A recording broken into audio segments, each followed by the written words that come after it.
The chandeliers of Londonderry House dripped with 1,000 points of light, but for Duchess Seraphina de Courtenay, the ballroom was a cold Arctic expanse. She was the forgotten Duchess, a widow who had buried herself in the countryside for 5 long years, emerging tonight only at the insistence of her aunt. Society's whispers were a cold wind, but they froze mid-air.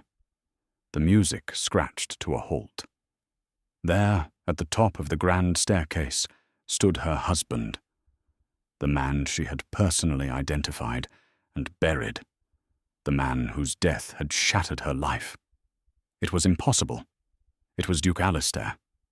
5 years is a lifetime in London society. It is long enough for a scandal to bloom, wilt, and be pressed like a poison flower in a scrapbook of gossip.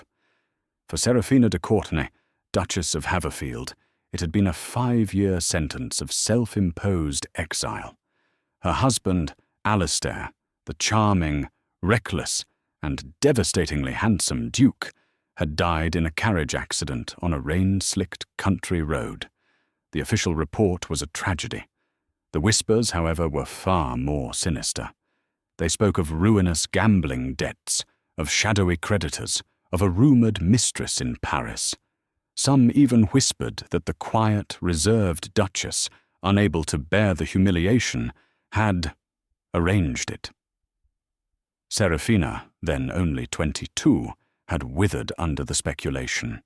She'd identified the body, or what was left of it, charred and broken, recognizable only by the signet ring on a mangled hand. The ring now hung on a simple gold chain, cold against her skin beneath layers of mourning grey, which she had only just been convinced to abandon. Tonight, she was in defiant, terrifying sapphire blue. "You must, Seraphina," her aunt, Lady Beatrice Ashdown, had insisted. Lady Beatrice was a woman built of iron opinions and rigid corsetry. "You are 27, not 100. You are the Duchess of Haverfield. You will not let those harpies in Mayfair turn you into a madwoman in an attic. You will attend the Duke of Londonderry's winter ball.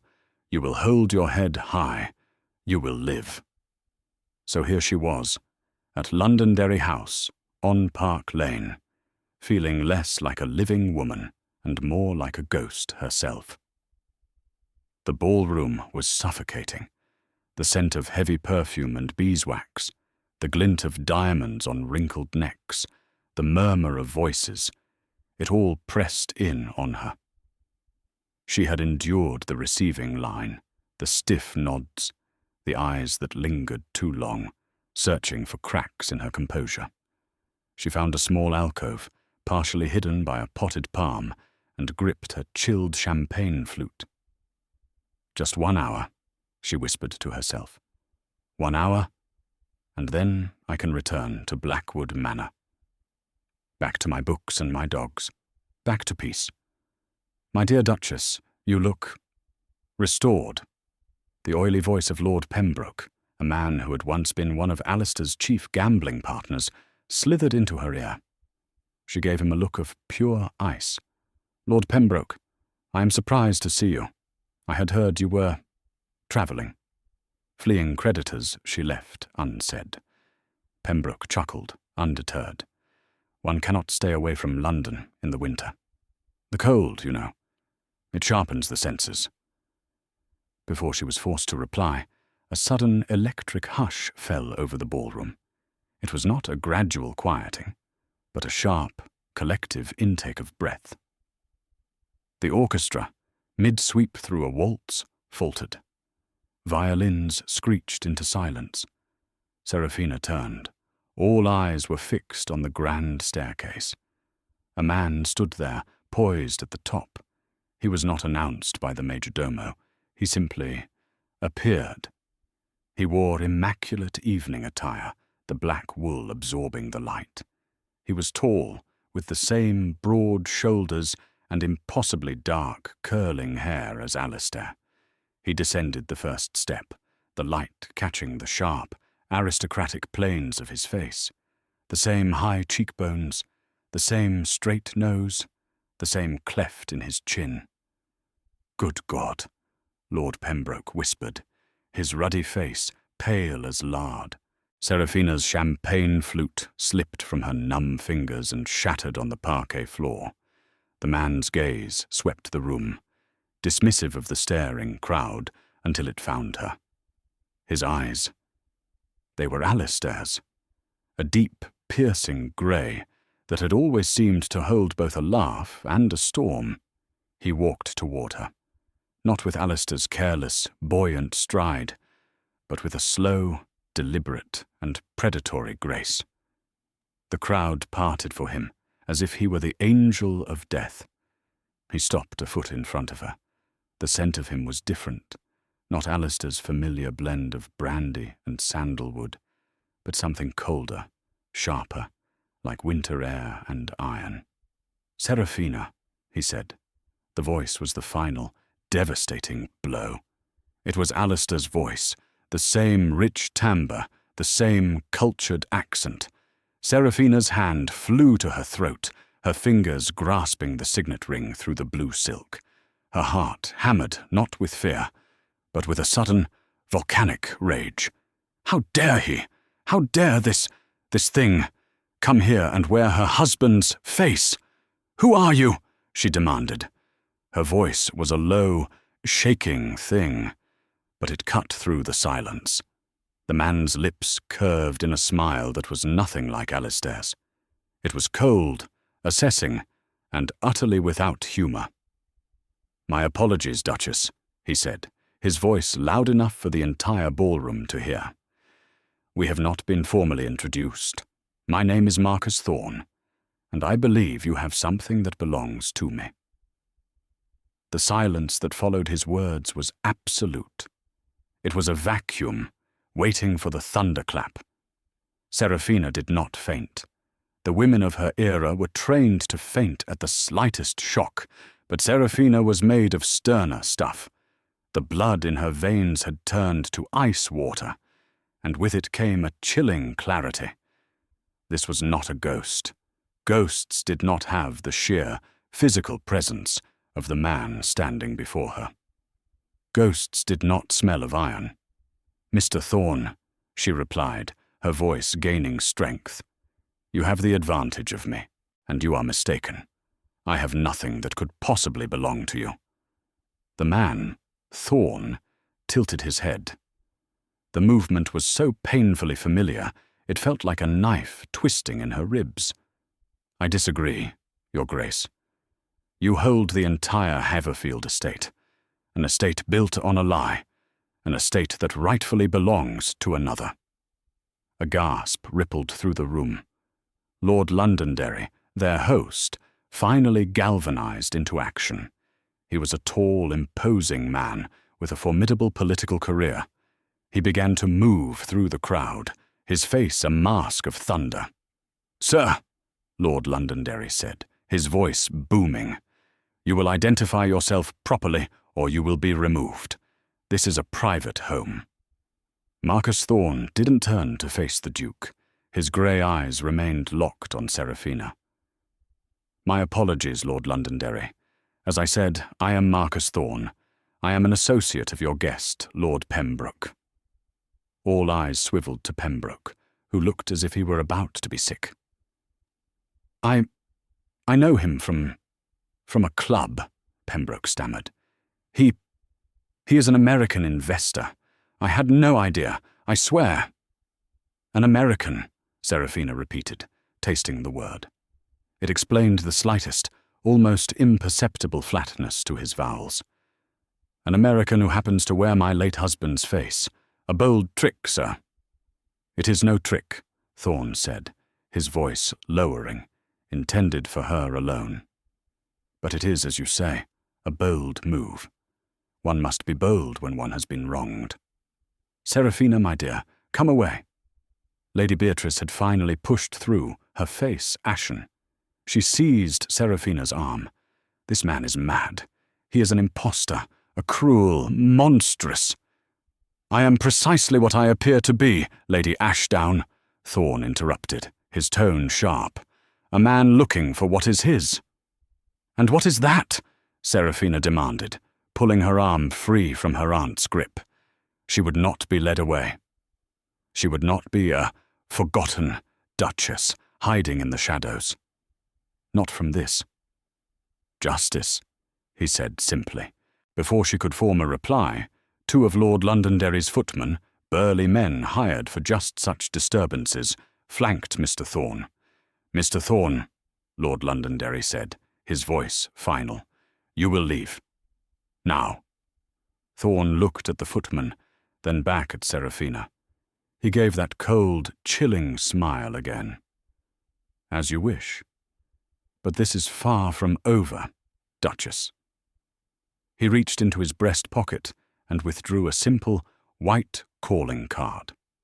He did not hand it to her, but instead placed it on the small table next to the shattered champagne glass. Then, with the entire ballroom watching, he turned on his heel and walked calmly out of the room, his footsteps echoing in the stunned silence.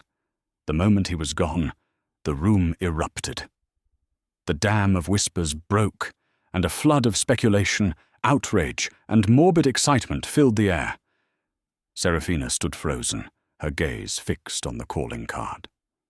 Marcus Thorn, The Albany, London. Lady Beatrice was fanning herself, her iron composure finally cracking. Scandalous, utterly depraved, to impersonate the dead. He should be arrested. "Serafina, we are leaving." "No," Serafina said. "What?" "No." She turned to her aunt, her eyes blazing with a cold fire that had not been there an hour before. "I have spent 5 years running from whispers. I will not run from this. I will not be the forgotten Duchess any longer." She bent, ignoring the gasps, and picked up the calling card, her kid-gloved fingers closing around the sharp rectangle of pasteboard. She would not run. She would fight. She turned to Lord Londonderry. "My apologies for the scene, Your Grace. It seems my return to society is more eventful than I had planned." "My dear Duchess," he said, his expression softening with pity. "The apology is all mine. That man will never be admitted to this house again." "On the contrary," Serafina said, her voice clear and carrying. "I fully intend to speak with Mr. Thorn. I am going to find out exactly who he is and what game he is playing." She turned and walked, not out of the ballroom, but through it, her head held high, the sapphire silk of her gown whispering over the floor. The whispers died as she passed. For the first time in 5 years, they were not looking at her with pity or suspicion. They were looking at her with something akin to awe. The ghost had returned, but it wasn't her husband. It was her. The following morning found Serafina not in her drawing room, receiving concerned callers, but in the dusty, imposing offices of Gray's Inn, seated opposite Mr. Bartholomew Pendleton. Pendleton had been the de Courtenay family solicitor for 30 years. He was a small, dry man who seemed to be composed entirely of parchment and sealing wax. He had managed Alistair's affairs and, subsequently, Serafina's. He had been the one to confirm the utter ruin of the estate, the one who had advised her to close up the London house and retreat to Blackwood Manor, where the cost of living was minimal. "Mr. Thorn," Pendleton repeated, steepling his thin fingers. He had listened to her account of the ball without a flicker of expression. An American, posing as the late Duke. It is distasteful. A crude attempt at extortion, no doubt. He seeks to profit from your shock, Your Grace. He was not just posing, Mr. Pendleton, Serafina insisted, leaning forward. He was identical. Not similar. Identical. Down to the way his left eyebrow quirks when he is assessing. Pendleton coughed, a dry, dusty sound. A remarkable coincidence of genetics, perhaps. These things happen. "I do not believe in coincidences of this magnitude," Serafina said sharply. "I want you to investigate him. Find out where he comes from, who his associates are, and what he wants. "Your Grace," Pendleton said, his tone placating, "a costly and, if I may be so bold, fruitless endeavor. To engage with him is to validate his absurd claims. He will feed on the attention. The best course of action is silence. Ignore him. He will disappear. He mentioned Lord Pembroke." At this, Pendleton's eyes did flicker. Did he? Pembroke introduced him as an American investor. Pembroke was one of Alistair's worst influences. Is it possible Alistair owed this Mr. Thorn money? Impossible, Pendleton said, a fraction too quickly. I am intimately familiar with the late Duke's debts. They were extensive, but they were all local. Gambling houses, tailors, other noblemen. There was no American investor. The estate's finances are, as you know, quite transparent. Are they? Serafina asked. The question hung in the air. When Alistair died, you told me he was ruined, that Blackwood Manor itself was mortgaged to the hilt. Correct. It was a tragedy upon a tragedy, Pendleton said, shaking his head. And yet for 5 years I have lived comfortably. The staff has been paid. The roof has been repaired. Where has this money come from? Your Grace, you underestimate your own parsimony, the solicitor said with a thin smile. By closing the London house and living with a skeleton staff, you have managed to float. The estate is not profitable, but it is surviving. Thanks to your prudence. Serafina stared at him. It didn't feel right. It had never felt right. But what choice did she have but to believe him? Investigate Mr. Thorn, Pendleton, she ordered, her voice leaving no room for argument. Find out who he is. That is all. Pendleton bowed his head. As you wish, Your Grace. Serafina left the office feeling deeply unsatisfied. Pendleton's advice, to hide, to be silent, was the same advice he had given her 5 years ago. It was the advice that had turned her into the forgotten Duchess. She did not return to her townhouse. Instead, she instructed her driver to take her to a different address, one she had not visited in 5 years, the Haverfield townhome in Belgrave Square. It was a cold, imposing building, its windows shuttered, its stone facade grey with London grime. She used her old key. The air inside was frigid and smelled of dust and decay. Pendleton had advised her to sell it, but she had refused. It was the last piece of something. She went straight to Alistair's study. It was exactly as he had left it. A half-finished glass of brandy sat on the desk, now just a sticky brown ring. She opened his desk drawers. They were filled with what she expected: summonses from creditors, racing forms, invitations to parties, a few impassioned letters from ladies she refused to dignify with a name. But in the back of the bottom drawer, beneath a false bottom she hadn't known was there, she found a small, locked cash box. It was a simple thing, one she could easily pry open with a letter opener.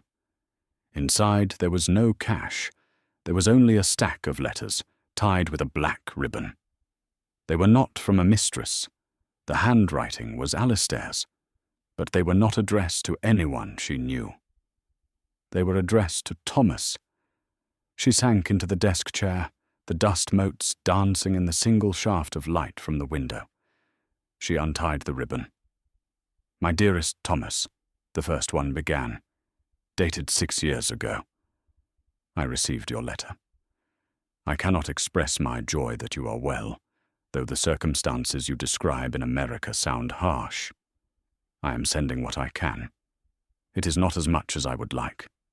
Pendleton is a dragon with the ledgers. Another, a year later. Thomas, you must not speak of coming here. It is impossible. Father's will was explicit. You know the disgrace of your birth was his obsession.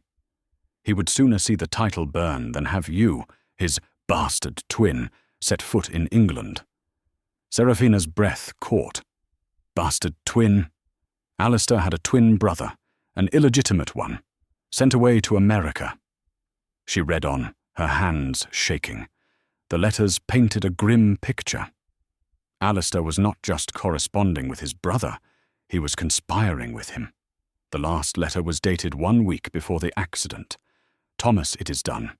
The plan is in motion. The debts are too great. A man I borrowed from. He is not like the others. He is not a fool I can charm.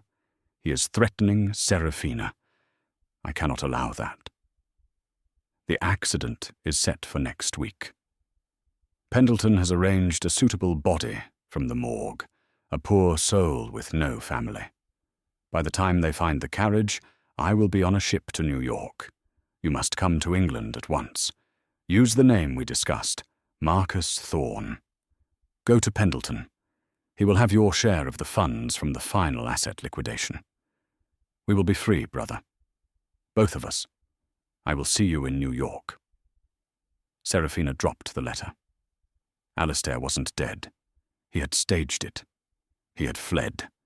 He had left her to face the scandal, the whispers, the ruin, and the dangerous man he feared. And Marcus Thorn was his twin brother, Thomas, the ghost in the ballroom. But the plan had gone wrong. Alistair had never made it to New York. And Thomas was here. And he didn't just want money. He wanted justice. He thought she was the one who had wronged him. The air in the dusty study felt thick, unbreathable. Serafina sat for a long time, the letters clutched in her hand. The shock was a physical blow, followed by a wave of cold, clarifying fury. Alistair, her charming, laughing, careless husband. He hadn't just been reckless. He had been monstrous. He had abandoned her.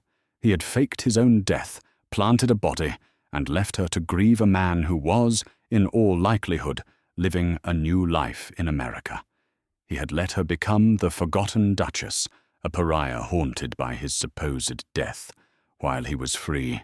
And Thomas, Marcus Thorn, was his accomplice. But why was Thomas here, at this ball, making this public scene? The letter said to go to Pendleton. It said Pendleton had the money. Unless Pendleton never gave it to him. She had to see him, not as the Duchess, but as a woman seeking answers. She still had his card. The Albany, a very expensive, very exclusive set of bachelor's apartments. She did not go home to change. She did not tell her aunt. She took a cab directly to Piccadilly. The Albany was quiet and intensely private. Her title was enough to get her past the porter. She was announced, and a moment later she was being shown into a large, well-appointed drawing room. He was standing by the window, looking out over the street. He was dressed simply, but the cut of his dark wool suit was perfect. He looked even more like Alistair in the daylight. It was agonizing. "Duchess," he said, turning. His face was grim. "I am surprised. I expected a solicitor, not the lady herself. I am not here to negotiate, Mr. Thorn. Or should I call you Thomas de Courtenay?"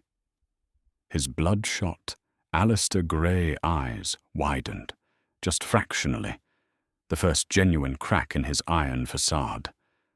"How?" She threw the bundle of letters onto the mahogany table between them. "I found these, in his desk, his bastard twin. The plan to fake his death. The body from the morgue. The escape to New York." Thomas stared at the letters, his face hardening into a mask of pure, unadulterated hatred. But it wasn't directed at her. "So you knew," he whispered. "You knew all along." "I knew nothing," Serafina cried, the betrayal of 5 years erupting from her. "I found these an hour ago. I thought he was dead. I grieved for him. I faced the creditors and the whispers that I had him murdered, while you and he—" Thomas looked up, and the hatred in his eyes was replaced by a dawning, terrible confusion. You truly didn't know?" I truly didn't. He sank into a chair, running a hand through his dark hair. Alistair's gesture, but filled with a weariness Alistair had never possessed. This changes nothing, he said, his voice flat. It only changes the target of my inquiries. What do you mean? What happened? The letter said you were to meet Pendleton, that Alistair was fleeing to New York. Thomas let out a short, bitter laugh. Alistair never made it to New York. I arrived in England 3 days after the accident. I went to Pendleton, just as the letter instructed. I used the name Marcus Thorne. And Pendleton told me I was mad. He said he'd never heard of me. He'd never heard of a Thomas. He showed me the official coroner's report. He showed me the Duke's signet ring, the one they recovered from the ashes. He told me my brother was dead. Serafina's blood ran cold. The ring, but I have the ring. It's here. She pulled the chain from her dress. The heavy gold ring, blackened by fire but unmistakable, lay in her palm. Thomas stared at it. He showed me one just like it. He said you had it. He said, oh God. What did he say, Thomas? He said you were the one. He told me you had discovered Alistair's plan to flee, that you were enraged he was taking the last of the assets and leaving you with the debts. He said you were the dangerous man Alistair mentioned in his letters, that you had intercepted him, had him murdered, and made the fake accident a real one. He said you bribed the coroner and kept the real ring as a trophy. Serafina felt the floor tilt beneath her. He framed me. He painted you as a black widow, Thomas said, his voice raw. He told me you were living in seclusion, pretending to be a grieving widow, while secretly controlling the entire vast fortune you had murdered my brother for. Fortune? Serafina laughed, a sound bordering on hysteria. He told me the estate was ruined, that I was practically a pauper.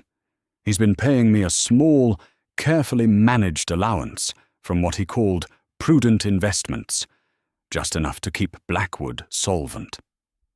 The two of them stared at each other, the ghost and the widow. Two victims of the same elaborate lie. Pendleton, Serafina whispered, the name tasting like ash. It was always Pendleton. Alistair trusted him, Thomas said. He wrote that Pendleton arranged the body, but he didn't. He arranged the murder. He killed Alistair, Serafina realized, to stop him from fleeing with the assets. Then he told me the estate was ruined, so I would retreat and leave him in sole control. And he told you I was the killer, to set you on me, perhaps hoping we would destroy each other while he pulled the strings. He has been liquidating the Haverfield estate for 5 years, Thomas said, his voice deadly. All of it. The mines in Wales, the properties in Scotland, the London real estate. He's been feeding you scraps while he embezzles a fortune. He is the Baron, Serafina said, quoting Alistair's letter. The man Alistair feared. It was never an outsider. It was his own solicitor. The silence in the room was heavy, filled with the ghosts of 2 brothers and 5 stolen years. He underestimated us, Serafina said, her voice quiet but made of steel. He underestimated the forgotten Duchess and the bastard twin. Thomas looked at her, his grey eyes, his eyes, not Alistair's, filled with a new, burning light. He did. And now, he's going to pay for it. The alliance was forged. It was not one of friendship, not yet. It was a partnership born of mutual betrayal and a raw, shared need for justice. We have no proof, Serafina stated, pacing the apartment at the Albany. It is my word against his word, the word of a 30-year family solicitor, against the hysterical widow, and a man who bears a shocking resemblance to her late husband. We will be called mad. He will have us committed. He has proof, Thomas said. A man like Pendleton. He is meticulous. He is arrogant. He would never destroy the records of his own brilliance.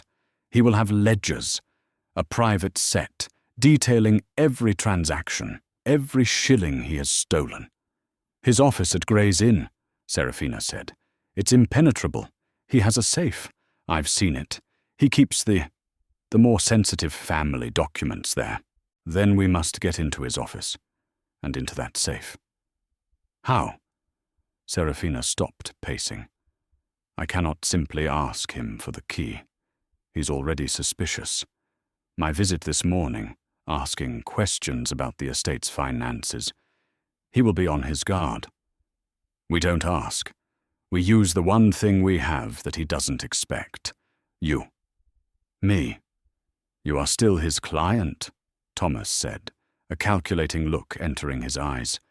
You are the Duchess of Haverfield. He is hosting his annual client dinner in 2 days. I saw the announcement in the paper. At his home in Mayfair. It is for his most important accounts. I was invited, Serafina said, remembering the card she had tossed, unopened, onto her desk. I was not planning to attend. You are now, Thomas said. You will attend. You will be the perfect, grateful, forgotten Duchess. Perhaps even a little frightened by my appearance at the ball. You will lean on him for support. You will keep him occupied. His house will be full of guests, but his office at Gray's Inn will be empty. And you? And I, Thomas said, am very good at opening locks. Alistair and I, we may have been raised on different continents, but we shared certain talents. The plan was simple, dangerously simple. 2 nights later, Serafina found herself ascending the steps to Bartholomew Pendleton's grand Mayfair home. She was dressed in black velvet, the picture of sombre elegance. She had even feigned a slight tremor in her hands. Pendleton met her at the door, his dry face wreathed in a solicitous smile. Your Grace, I am so relieved to see you. After that dreadful business at the ball, I was worried. That is why I am here, Mr. Pendleton, Serafina said, allowing a slight wobble into her voice. She placed her gloved hand on his arm. That man, Mr. Thorne, he looked so like... I feel I am not safe. I feel I must rely on you, my oldest friend, more than ever. Pendleton visibly preened. The forgotten Duchess was no threat. She was a frightened bird running back to her cage. Of course, Your Grace. You are perfectly safe. I have already made inquiries. The man is a known charlatan. He will be dealt with. Come, let me get you a sherry. He led her into the salon, populated by a dozen of London's wealthiest and most titled citizens. He kept her firmly at his side, introducing her, showing her off, the perfect emblem of his firm's loyalty and discretion. As dinner began, Serafina felt her stomach clench. Thomas was moving now. He would be at Gray's Inn, picking the lock on the heavy oak door. She forced herself to make small talk, to eat, to smile wanly, when Pendleton offered a toast. An hour passed, then 2. The tension was becoming unbearable. Meanwhile, across London, Thomas de Courtenay worked in the dark. The outer lock was simple. The inner office, however, was a different matter. Pendleton was paranoid. It took Thomas 20 precious minutes to disable the new, American-made lock on the office door. He lit a single, small lamp. The office was exactly as Serafina had described. And there, behind a heavy painting of a hunting scene, was the safe. It was a large, black iron beast. Thomas examined the dial. It was complex. He had no hope of cracking it. Think, Thomas, he muttered. Alistair always said, the man is arrogant, vain. He looked around the desk. Papers, neatly stacked, a calendar, a small framed photograph of no one. It was a picture of the office itself. No. He looked closer. It was a photograph of Pendleton, standing in this office, taken years ago. He was younger, but just as dry, holding a large bound book. The day the office opened, perhaps? He looked at the desk calendar. June 4th, office anniversary. He went to the safe. He tried the combination. 0604. Nothing. He tried again. Pendleton's birthday. He didn't know it. He looked back at the desk, at the blotter. It was clean. Too clean. He lifted it. Nothing. He ran his fingers along the underside of the desk drawer. Taped to the wood, his fingers brushed a small, flat key. A key? For a combination safe? He looked back at the safe.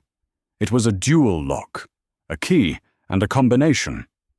Pendleton, in his ultimate paranoia, had created a system only he could open, but the key was useless without the numbers. He stared at the safe, the manufacturer's plate, Chatham and Sons. His mind raced. Pendleton, Alistair. What had Alistair said in his letters? Pendleton is a dragon with the ledgers. He thought back to Seraphina. He told me the estate was ruined. The date of Alistair's death. October 21st. He put the key in the lock. He turned it. Then he went to the dial. 10221. He heard a heavy clunk. The handle turned. The safe door swung open. It was not gold or jewels inside. It was ledgers. Dozens of them. One set, bound in green, was labelled Haverfield Estate. Official. Another set, bound in blood-red leather, was hidden at the bottom. The first one was labelled Haverfield Estate. Private. Thomas opened it. His hands were steady. Page after page, the sale of the Welsh mines, the transfer of funds to an account in Zurich, the sale of the Scottish lands, another transfer, the name on the account, BP Enterprises, and then a single page, a memo, payment to J. Riggs, carriage disposal, one body, $1,000, the proof. He took only the red ledger. He closed the safe, reset the lock, replaced the key, and tidied the office. He left as silently as he had come. Back in Mayfair, Seraphina was nursing her third glass of untouched sherry. Her nerves were shredded. Just as the ladies were about to retire, the butler entered and whispered in Pendleton's ear. "If you will excuse me, Your Grace," Pendleton said, his smile tight. "A small matter with the staff." He walked out. He was gone for 10 minutes. When he returned, his face was the colour of old parchment. The smile was gone. He walked directly to Seraphina. "Your Grace," he said, his voice a low hiss. "A word. In my study." The blood drained from Seraphina's face. He knew. Something had gone wrong. Thomas had been caught. She stood, her legs trembling, but her head high. "Of course, Mr. Pendleton." She followed him out of the salon, the eyes of the other guests boring into her back. He led her down a short hall to his private study. It was a smaller, richer version of his office. He closed the door and turned the key in the lock. "What is the meaning of this, Mr. Pendleton?" Seraphina demanded, forcing a note of outrage into her voice. "I have just received a message," Pendleton said, his voice shaking with a rage he could no longer conceal. "My office at Gray's Inn. It was broken into this evening." "Broken into?" Seraphina feigned horror. "My goodness, were you robbed?" He was clever. He left no sign, but he was there. I have systems, silent alarms. My night watchman. He found a scuff on the floor that was not there this afternoon. And I know what he was there for. He advanced on her, his small frame vibrating with fury. "It was him, wasn't it? Your ghost, your American imposter. He was at the ball, and suddenly you appear at my office asking questions you have not asked in 5 years. You, the docile, grieving widow. And tonight you appear at my home, clinging to my arm, distracting me. It was you. You've been working with him. The mask was off. This was not the dry, kindly solicitor. This was the Baron. I don't know what you're talking about, Seraphina said, backing away until she hit the cold marble of the fireplace. Don't you? He sneered. He's Thomas de Courtenay, isn't he? The bastard twin. Alistair's little secret. Oh, yes. I knew all about Thomas. I read their letters. I knew everything. Alistair trusted you, Seraphina whispered, the horror of it settling on her. Alistair was a fool, Pendleton spat. A charming, profligate fool. He was running the de Courtenay name into the ground. He was going to take what was left of the estate and flee to America with his bastard brother and leave me to clean up the mess. So you killed him, Seraphina said. It was not a question. The admission hung in the air. Pendleton's eyes were wide, manic. He had crossed a line, and he knew it. He was weak, Pendleton hissed. He would have been caught. I simply expedited the inevitable. I staged the accident he planned. I just made sure he was in it. The body from the morgue, a pathetic story. I used a debtor of my own, a man who owed me thousands. It was tidy. And me? Seraphina asked, her voice deadly quiet. You told me he was ruined. You left me with nothing. You framed me to his brother. You were happy in the countryside, he shrieked. You hated London. You hated the whispers. I gave you peace. I gave you an escape. I managed the estate as it should have been managed, by someone with vision, with strength. You mean you stole it? I earned it, he roared, seizing a heavy brass letter opener from his desk. I spent 30 years watching that family, your husband, his father, squander a fortune. I preserved it. It is mine. He lunged at her. Seraphina cried out, stumbling back. The study door burst open. The lock splintered. Thomas stood in the doorway, his face a mask of cold fury. Beside him stood their host from the winter ball, the Duke of Londonderry, and 2 uniformed Bow Street runners. Pendleton froze, the letter opener held high. His face crumpled in disbelief. How? He whimpered. Thomas stepped into the room, the red leather-bound ledger in his hand. While you were receiving your message, Pendleton, I was delivering mine.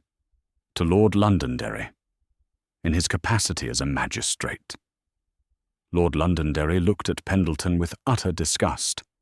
Bartholomew, I have just spent 10 minutes reading the most appalling confession of theft, fraud, and murder.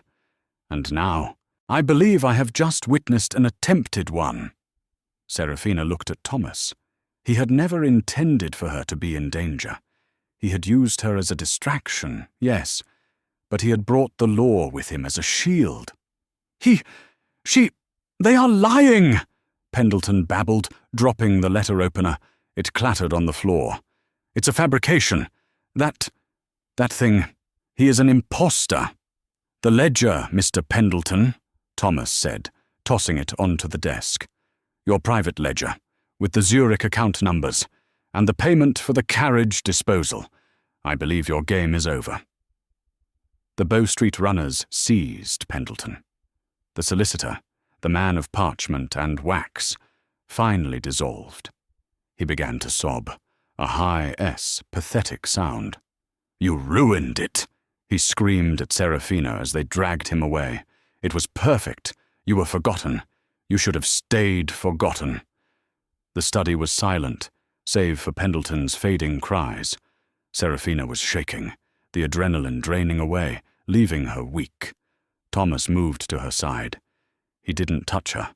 He just stood there, a solid, grounding presence. It's over, Seraphina, he said, his voice quiet. She looked up at him. The face was Alistair's, but the man was entirely different. Alistair had run from danger. Thomas had walked directly into it.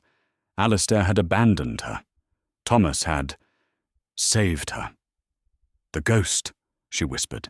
"He's gone," Thomas replied. "All of them are." The arrest of Bartholomew Pendleton detonated in London society with the force of a cannon. It was not merely a scandal, it was a societal earthquake. The Times and the Morning Post fell over themselves to report the lurid details. "The Pendleton affair, solicitor, murderer, baron of deceit," screamed one headline. "The ghost of Haverfield, bastard twin unmasks killer," declared another. In a matter of days, Seraphina de Courtenay was transformed. The whispers that had haunted her for 5 years, the pitying glances, the veiled accusations, the cruel speculation, vanished. They were replaced by a new, more potent kind of murmur. She was no longer the forgotten Duchess. A week after the arrest, Seraphina ordered her carriage, not for a quiet trip to the bookseller, but for a drive through Hyde Park, at precisely 4 o'clock. Her aunt, Lady Beatrice, clutched her hand as the carriage rolled to a stop by the Serpentine. "My dear, are you certain?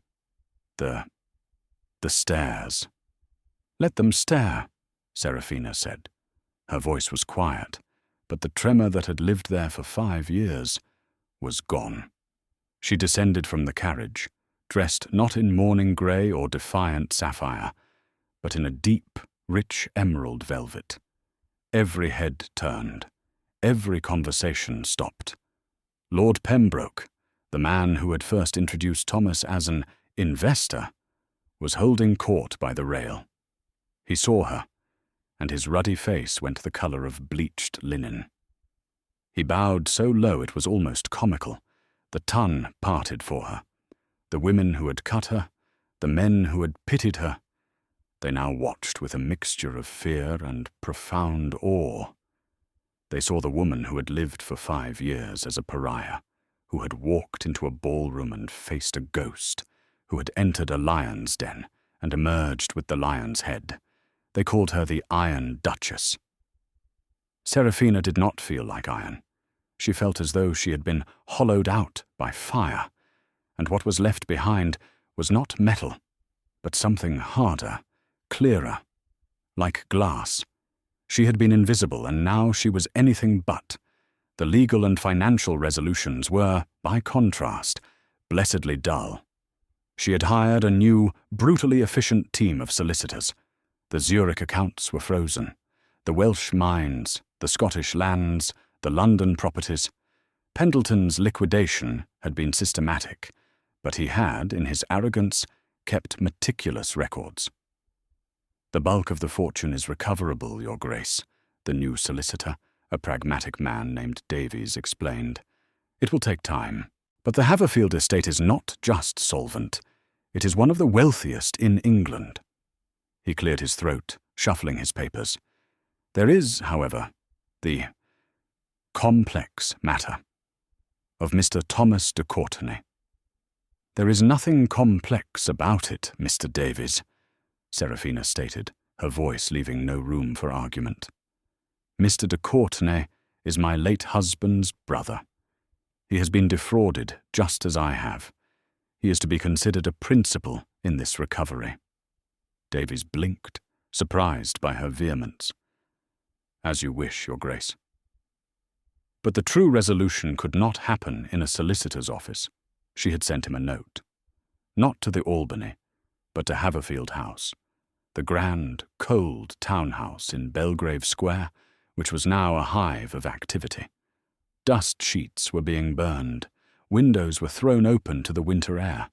The scent of beeswax and lemon oil replaced the smell of decay.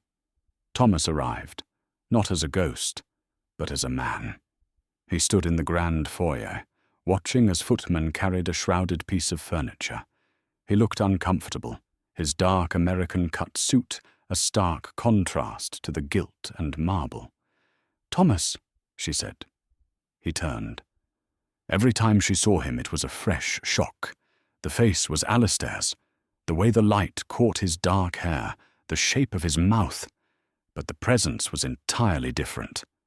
Alistair had filled a room with careless, demanding light.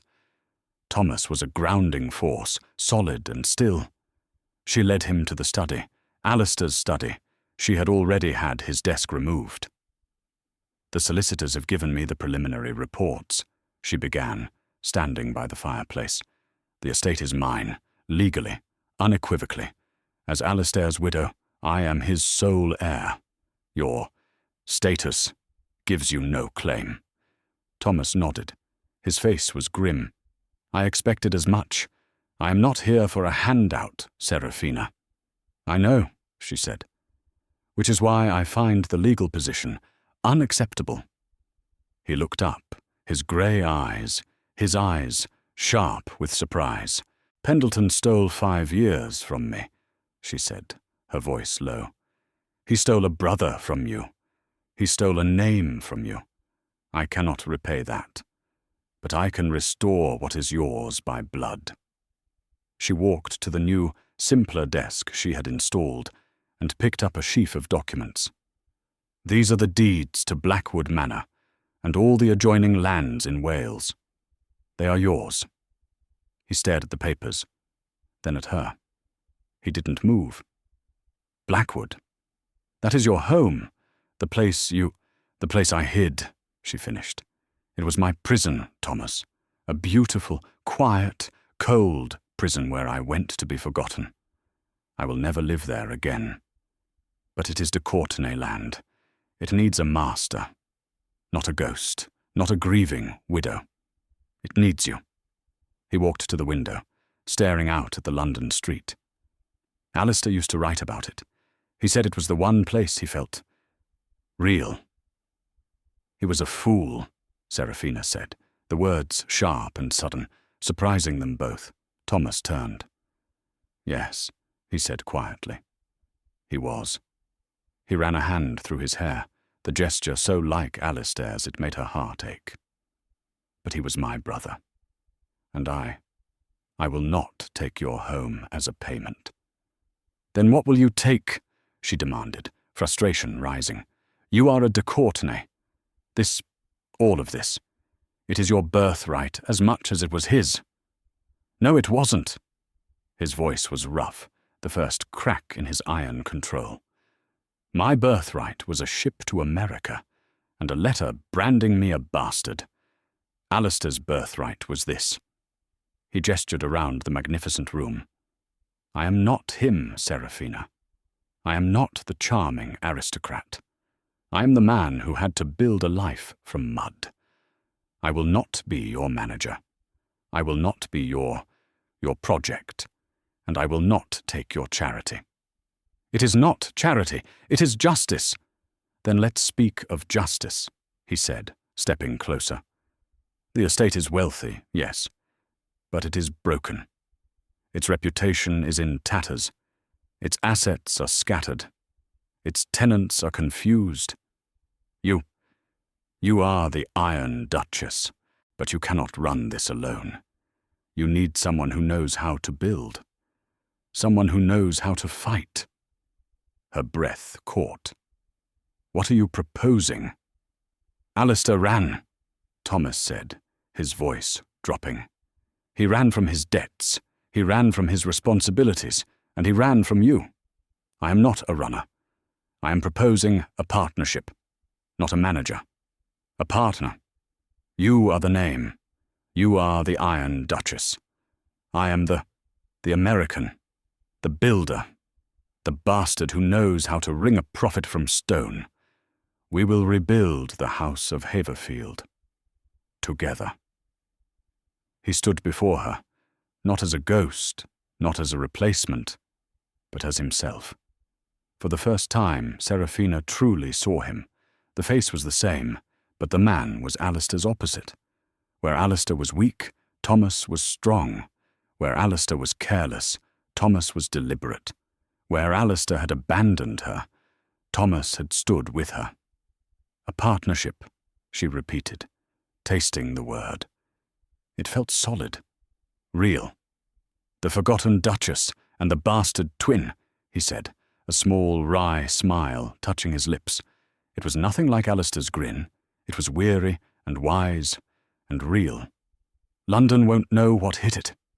A slow, genuine smile, her first in 5 years, rose to Seraphina's face. The ghosts were finally gone. The cold, suffocating fog of the past 5 years was lifting. She extended her gloved hand, not in supplication, but as an equal. A partnership, then. Mr. de Courtenay. He took her hand. His grip was warm and firm. Thomas, he corrected her, his gaze holding hers, promising not a fairy tale, but a fight. Thomas, she agreed, and for the first time, she was not a widow looking at a ghost. She was a woman looking at her future. The ghost of the past is gone, but the future is unwritten. Seraphina and Thomas, the Duchess and the ghost, have faced down the man who tried to destroy them both. They have reclaimed their names, their fortune, and their lives. But what happens now? Can a partnership forged in such a dark, dramatic fire ever turn into something more? Can the Iron Duchess ever allow her heart to trust again, especially with a man who wears her late husband's face? The story of the House of Haverfield is far from over.